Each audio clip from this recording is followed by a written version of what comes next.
Hello friends, आपण समस्त को आम यूट्यूब चैनल ओडिया फोरी को स्वागत जनाऊँगी। मु आज इटाली विषय रे आपण माननकु किछि मजादार कथा कहिबी। चलंतु आरंभ करिबा। वीडियोटी जदि आपनकु भल लागे प्लीज गोटे लाइक करि देबे। इटाली हेउछि विश्वर पंचम सर्वाधिक परिदर्शित देश।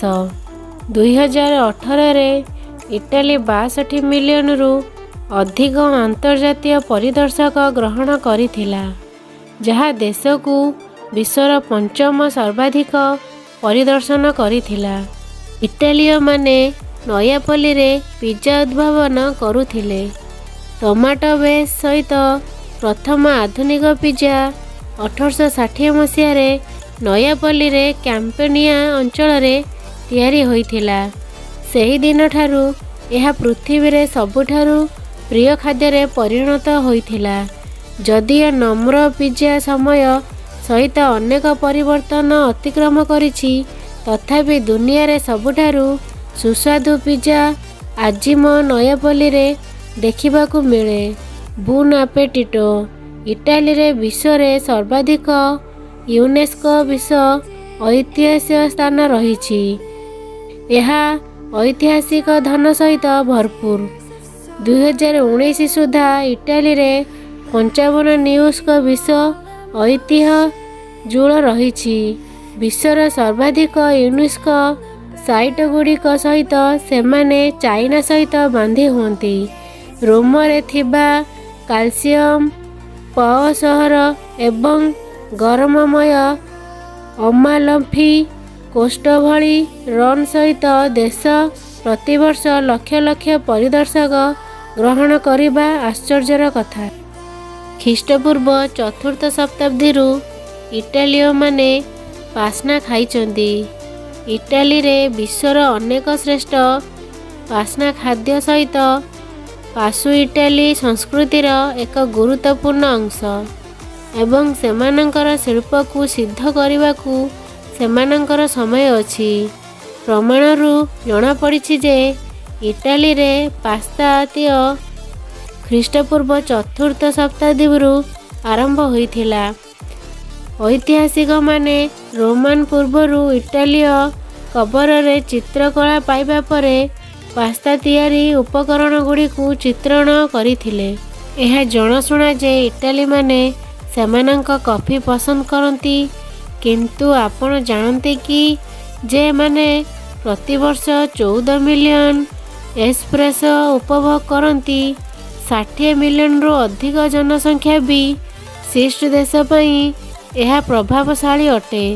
अधिकांश इटाली माने स्थानीय कप रे सेमानंकर दैनिक कॉफी पी थांती एवं 20,000 रु अधिक इटालीय बारिस्ट भाव रे कार्य करती।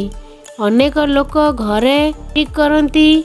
हाराहारी परिवार प्रतिवर्ष 37 किलोग्राम कॉफी खाई थांती। आपण इटाली भितर दुनिया रे सबुठारु छोट देश पाई परिबे। इटाली रा एक पंचमांश पहाड़ एवं पर्वत रे आदृत। आपण इटाली रे विश्वर शीर्ष को जाई परिबे। इटाली रा प्राय 25% जमी पहाड़ किंबा पार्वत्य अटे। एही देश रे दुनियार केतेक चमत्कार पदयात्रा पथ मध्य रहिछि। इटाली रा सर्वोच्च पर्वत हेउछि मंडबुंग, जहाँ समुद्र पतन ठारू 4808 मीटर ऊपर को उठिछि। यह मध्य आलर सर्वोच्च पर्वत एक चमत्कार पर्वत सीमा, जहाँ फ्रांस, स्विट्जरलैंड, मानको, ऑस्ट्रिया, लिechtenstein, स्लोवेनिया एवं जर्मनी समेत 8टी देश रे 1200 किलोमीटर व्यापीछि। इटालिय मानकर 2500 प्रकार पनीर अछि। इटालिय परेमेसान पनीर इटाली विषय रे मजालिया कथा। इटाली विषय रे सबुठारु सुस्वादु कथा हेउछि जे दुनिया रे सेमानंकर विभिन्न प्रकार पनीर अछि। 2500 रु अधिक पारंपरिक पनीर सहित यह विश्व को इटाली रो सबुठारु बड़ उपहार। କେତେକ ଲୋକପ୍ରିୟ ହେଉଛି ପରମେସାନ, ମୋଜାରେଲା, ରିକୋଟା, ପ୍ରୋଭୋଲୋନ ଏବଂ ଗର୍ଗନଜୋଲା। ଏହି ଭିଡ଼ିଓଟି କେମିତି ଲାଗିଲା ପ୍ଲିଜ୍ କମେଣ୍ଟ କରନ୍ତୁ। ଆଶା କରୁଛି ଭିଡ଼ିଓ ଆପଣମାନଙ୍କୁ ଭଲ ଲାଗିଥିବ। ପ୍ଲିଜ୍ ଚ୍ୟାନେଲକୁ ସବସ୍କ୍ରାଇବ୍ କରିଦିଅନ୍ତୁ। ଆଜି ପାଇଁ ଏତିକି, ରହୁଛି। ନମସ୍କାର।